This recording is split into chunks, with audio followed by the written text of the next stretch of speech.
Hello, my dear friends. This is our YouTube channel Go For It, where we practice different activities and learn new tricks and techniques to improve our English.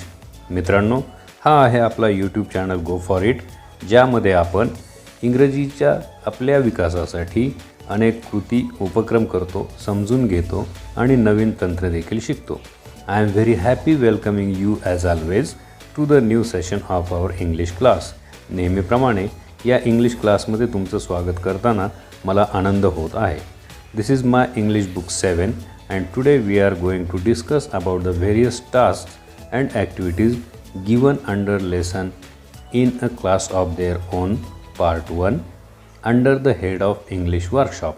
आज आपण इयत्ता 7वीतील in a class of their own या पाठाखालील English workshop या हेडखाली दिलेले विविध प्रश्न कृती यांची चर्चा करणार आहोत, समजून घेणार आहोत. Shall we start then? I hope you all are ready to go for it, right? Let's begin with the first activity. The first activity is given here. Read aloud the two conversations in this part. Read aloud म्हणजे मोठ्याने वाचा. The two conversations म्हणजे दोन संभाषणं in this part. हा जो पहिला part आपण मध्ये असणारे जे दोन कॉन्व्हर्सेशन्स आहेत, जे दोन संभाषणं आहेत, ते आपल्याला मोठ्याने वाचण्याची कृती सांगितलेली आहे. तर हे दोन संभाषणं कोणाकोणामध्ये झालेले आहेत? तर पहिलं between Mrs Desai and her students. Mrs Desai त्या वर्गाच्या शिक्षिका आणि त्यांची मुलं, त्या वर्गातील मुलं यांच्यामध्ये झालेला जो संवाद आहे तो आपल्याला मोठ्याने वाचायचा आहे. Actually for your information, this conversation was in between the class teacher that is Mrs Desai and Sushmita, not with the whole class. हा जो संवाद आहे तो सुष्मिताबरोबर झालेला आहे, परंतु संपूर्ण वर्गाच्या समोर. So we can say that this conversation is between Mrs Desai and her students. So you have to find out this conversation, where is it in the lesson, and you have to read it aloud. Now the second one is between Asmita and Snehal. You must remember that this conversation is at the end of this lesson. या पाठाच्या शेवटी अस्मिता आणि स्नेहल या दोघांमध्ये हे संभाषण झालेलं आहे, ते तुमच्या येईल लक्षात. So you have to find it also and read it aloud for yourself. Also here we can do one thing by a simple and effective activity of pair work. We can carry out this activity of conversation. In pair work, one will play the role of Mrs. Desai and other will be play the role of Sushmita. In the second conversation, one will be Asmita and the other will be Snehal. Like this, we can practice reading the conversations. Right? Now move to the next question.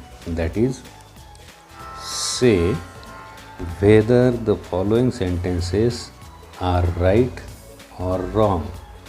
खाली दिलेले वाक्य right म्हणजे बरोबर आहेत की चूक आहेत हे आपल्याला सांगायचं आहे. Correct the wrong ones and write them down. जी चुकीची वाक्य आहेत त्यांना आपल्याला काय करायचं आहे? करेक्ट करायचं आहे. आणि राईट देम डाऊन म्हणजे पुन्हा लिहायचं आहे. तर पहिलं वाक्य दिलं आहे, there are both boys and girls in the class. Yes, there are both girls and boys in the class and they are 60. So this sentence is correct. You should put right mark in this box. Next one is, they never quarrel. In the class, as we have learned that there were camps in between the students and they sometimes quarrel. So this is wrong sentence and you have to put cross mark in this box. And what is the correct then? Because we are asked to correct the wrong sentences. So what we should write instead of they never quarrel? They sometimes quarrel. Just replace this word never by sometimes. So the sentence will be, they sometimes, SOMETIMES, sometimes, quarrel, QUARREL. So this will be the right sentence. Next one, their teachers never shout at them. Ha ha ha. This is also wrong sentence. Then what is the right sentence? Their teachers always shout at them. Okay, here also again we have to replace the never word with always. The sentence will be like this: their teachers always shout at them. Okay, next, there was no unity among the students in the class.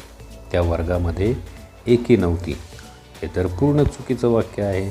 Because there was a great unity among the students in that class. Whenever there is situation to facing others, though it may be teachers or anything, the class was one. So there was a great unity, and this is wrong answer. What we should write then? We should write there was unity. Just cut this word no and write the sentence again. There was unity among the students in the class. Okay, next one is Sushmita spoke to the teacher in a low soft voice. Yes, it was Sushmita, and she spoke with the teacher in a low and soft voice. So this is right answer. No need to correct it. Just tick it off in this box. Now the last one is Asmita is telling us their story. Now this is a tricky sentence, and I want you to find out who is telling the story. Let's move to the third question. Discuss the following questions. या ठिकाणी आपल्याला खाली जे प्रश्न दिलेले आहेत त्यावर चर्चा करायला सांगितलेली आहे. The first one is, why does Mrs. Desai's class like her? Mrs देसाईंचा जो क्लास होता त्या क्लासला त्या का आवडायच्या, त्या का आवडत होत्या. तर याच्याबद्दलही आपण त्या पाठामध्ये चर्चा केलेली आहे. Because Mrs Desai was also proud of her class right from the first period, and she never called them children. It was always boys, girls, my dear, young lady, young people. So these were the reasons why the class likes her. Now the next one is, should Mrs. Desai have been angry or unhappy? So here we can say that Mrs. Desai should have been angry, but she didn't. Rather, she was quiet, and her eyes were telling that she was unhappy. So, after all, we can say that Mrs. Desai should have been angry, but she was not. Rather, she was unhappy. Okay. Now let's move to the next question, that is fourth one, where we are asked to use the information to make meaningful sentences using the following adverbs. या पाठातील माहितीचा उपयोग करून आपल्याला अर्थपूर्ण वाक्य बनवायचे आहेत. आणि कशापासून? तर हे ॲडवर्ब्स म्हणजे क्रियाविशेषणं. खाली 4 क्रियाविशेषणं दिलेली आहेत, त्यांच्यापासून आपल्याला अर्थपूर्ण वाक्य करायचे आहेत. तर पहिलं पाहूया, ऑलवेज. मग या पाठामध्ये ऑलवेज हा शब्द कुठे आलेला आहे हे आपण शोधायचे आणि त्यापासून असलेलं वाक्य लिहायचे. So as, from, regularly, sometimes, never हे शब्द पाठामध्ये कुठे कुठे आलेले आहेत ते पहा आणि ते वाक्य लिहून काढा. This was the first part of this activity. Now there is a second part. What is it? You may also make any other sentences using these adverbs. तुम्हाला काय सांगितले त्यांनी? Make any other sentences. तुम्ही या पाठातील माहितीशिवाय इतर गोष्टींचा विचार करून तुम्ही या क्रियाविशेषणांपासून आणखी वाक्य बनवायचे आहेत. For your information I will tell you some of the examples. For example always. आता ऑलवेजसाठी मी इतर गोष्टींचा विचार करून मी वाक्य बनवून दाखवतो. We should always respect our parents, teachers and elders. Okay. Next one is regularly. Do exercise regularly to be healthy, fit and fine. तर अशा पद्धतीने मी 2 शब्दांचे वाक्यात उपयोग करून दाखवलेले आहेत. हे 2 शब्द म्हणजे क्रियाविशेषणं आहेत. आता राहिलेल्या 2 क्रियाविशेषणांचं तुम्ही वाक्यात उपयोग करायचा आहे आणि वहीमध्ये लिहून काढायचे आहेत. Okay. It's time to move to the 5th question. It is write the following words in the appropriate places to complete the following tables. हे खाली दिलेले शब्द आपल्याला लिहायचे आहेत योग्य त्या ठिकाणी पूर्ण करण्यासाठी. काय पूर्ण करण्यासाठी? खाली दिलेले टेबल. हे खाली दिलेले 2 टेबल आहेत आणि या टेबल्समध्ये 8 शब्द दिलेले आहेत. I, we, you, he, she, it, they. आणि यांच्यासमोर आपल्याला कोणकोणते शब्द लिहावे लागतील हे आपल्याला शोधायचं आहे. I, myself. या ठिकाणी माय सेल्फ लिहावं लागेल. We, ourselves. You, yourself. You, yourselves. यामध्ये एक वचन आहे सिंग्युलर, तर एक प्लुरल आहे अनेक वचन. मग सिंग्युलरसाठी आपल्याला युअर सेल्फ वापरावं लागेल. Here it will be your self and for plural it will be your selves. Your selves. Now again here he, himself, she, herself, it, itself and they, themselves.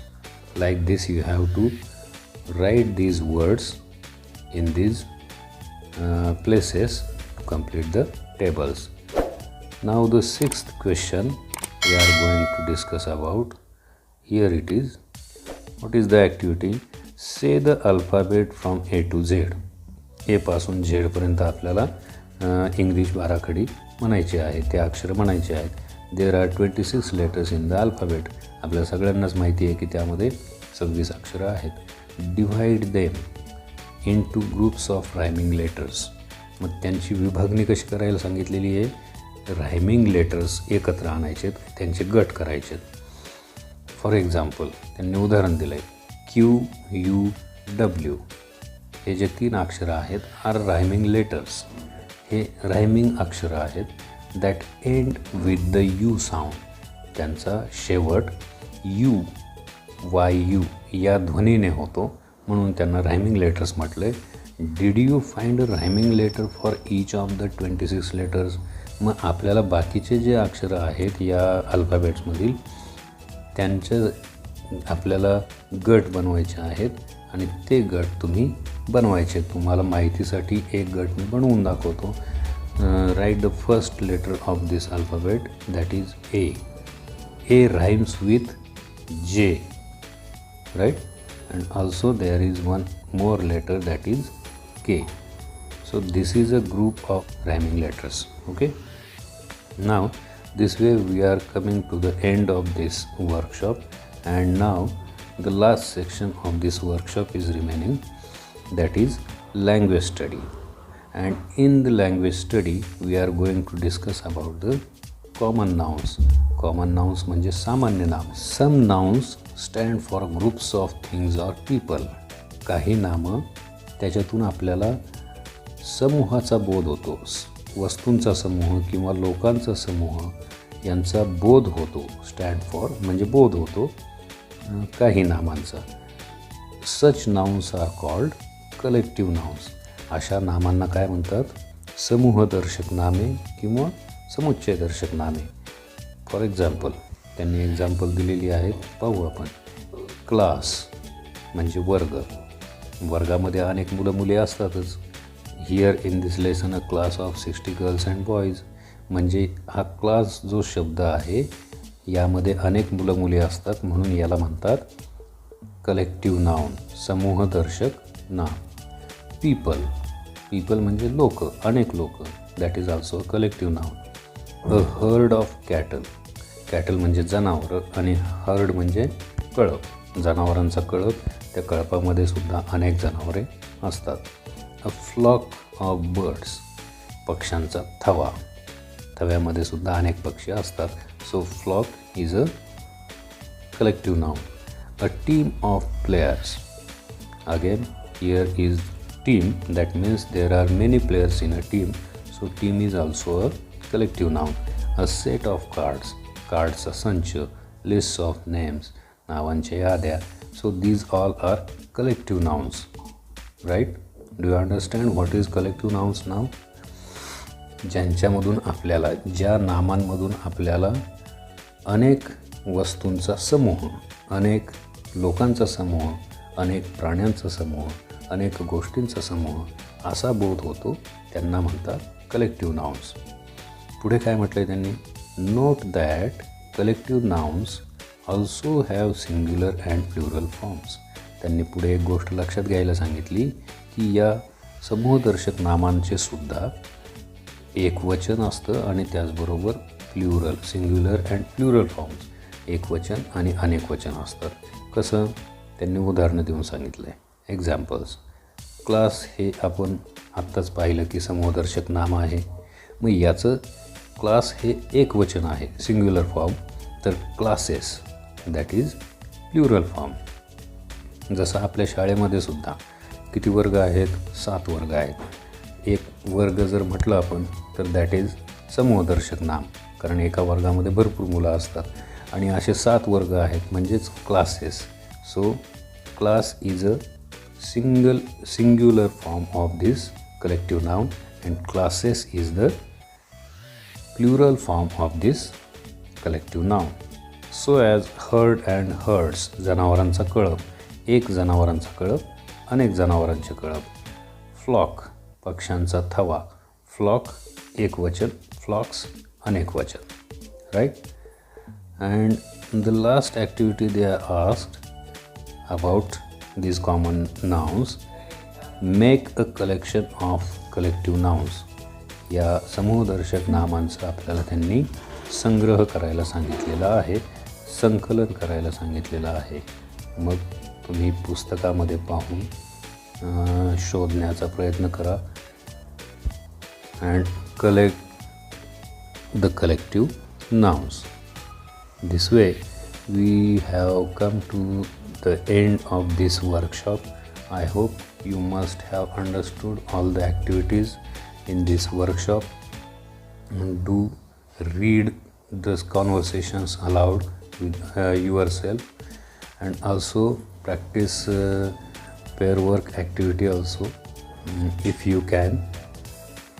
Then go through this workshop again, read the lesson again and again, practice reading, practice writing. Complete all the tasks and activities in the workshop given. Write the answers of questions 2, 4, 5 and 6 in your notebooks and show to your teachers.